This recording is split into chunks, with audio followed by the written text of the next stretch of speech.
At so ayan, hi guys, welcome back sa channel natin at eto na si summary ni chapter 1111. So ayan bago tayo magsimula ay kung bago ka pa lang sa channel natin ay huwag mo kalimutan mag-subscribe at pakipindot na rin yung notification bell para ma-update ka every time na meron tayong bagong upload. So yan naman po at ulit ay maraming salamat sa paghihintay. So huwag na natin patagalin pa, simulan na natin yan.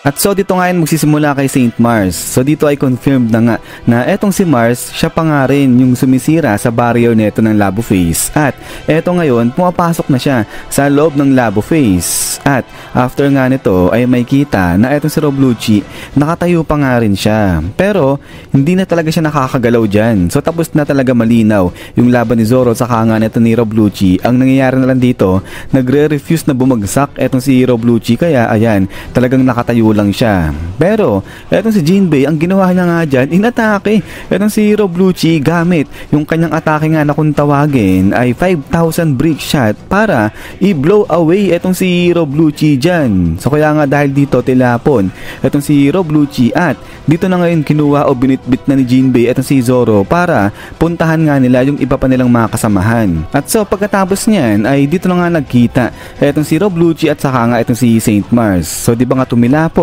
etong si Roblucci dyan at eksakto kung saan tumilapon etong si Roblucci ay nandoon nga napunta rin etong si Saint Mars. So kaya yan nagkita etong dalawa ngayon dyan. At after nga nasa pagkikita ng dalawa na to ay balik naman dito yan sa area nila Luffy dahil natutuwa nga siya dyan dahil nakita niya nga ulit dyan etong dalawang higante, si Dory at saka nga si Brogy. At so dito ay sabi nga nung dalawa kay Luffy ay bakit ganon yung itsura ngayon ni Luffy nagbago at katulad nga niya yung kilalang Diyos dyan nga sa mga higante.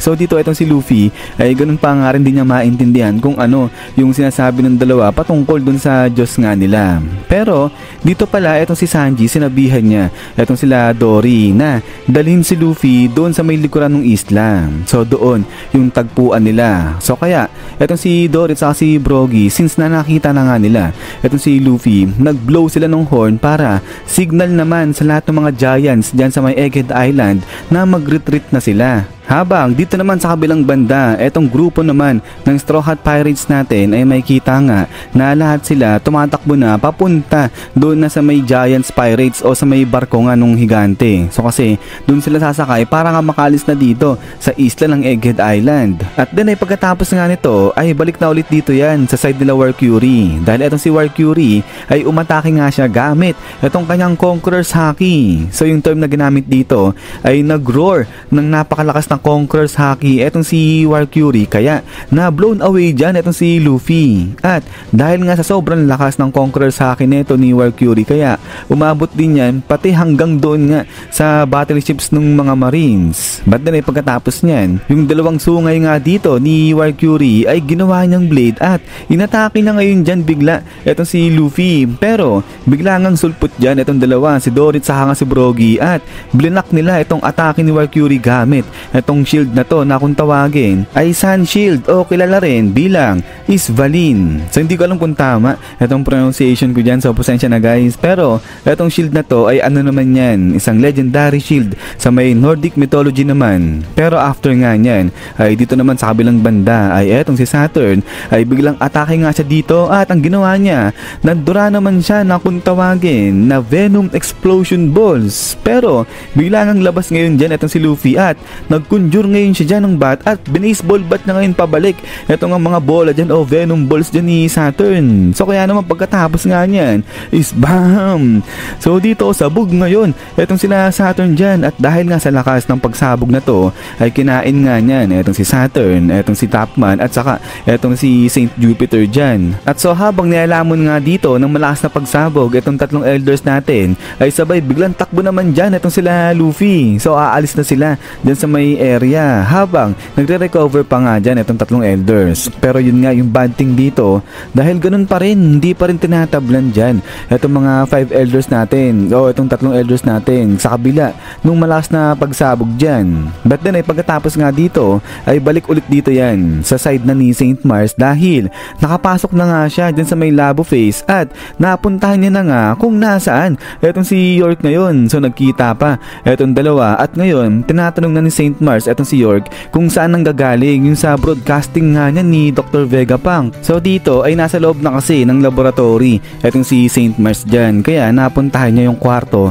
kung nasaan etong si York. So medyo napapaisip nga ako dyan sa kung ano yung itsura nga nito ni St. Mars, kung ganito pa rin yung naka demon mode pa rin ba siya dyan o naka hybrid form na, kasi nga nandyan siya sa loob na nung laboratory. But anyways ay after nga dito sa habang tinatanong na ni St. Mars etong si York dyan, ay dito naman sa kabilang banda ni Kizaru ay ganun pa rin katulad sa kahapon na kino-comfort nga siya dyan ng mga marines at sinasabi na gamutin nila yung sugat neto ni Kizaru. Pero yon, sabi nga ni Kizaru dyan na oo, sugatan nga siya kaya kailangan niya muna magpahinga ngayon, sabi niya ganyan. At then after nga nito, yung sa dulo ng chapter natin ay makikita nga natin itong ancient robot ngayon. At ang malapit dito dahil nakatayo na nga ngayon ang tuluyan itong ancient robot natin at dyan pa mismo sa may kalagitnaan o sa may gitna ng isla ng Egghead Island. Pero dito makikita nga raw na napapaligiran siya ng apoy. Pero mukhang hindi tinatablan nga ng apoy itong ancient robot at ang binibigkas niyang salita dito ay etong ngang I'm sorry Joy Boy. At then ay pagkatapos niyan is yan guys, so hanggang dito lang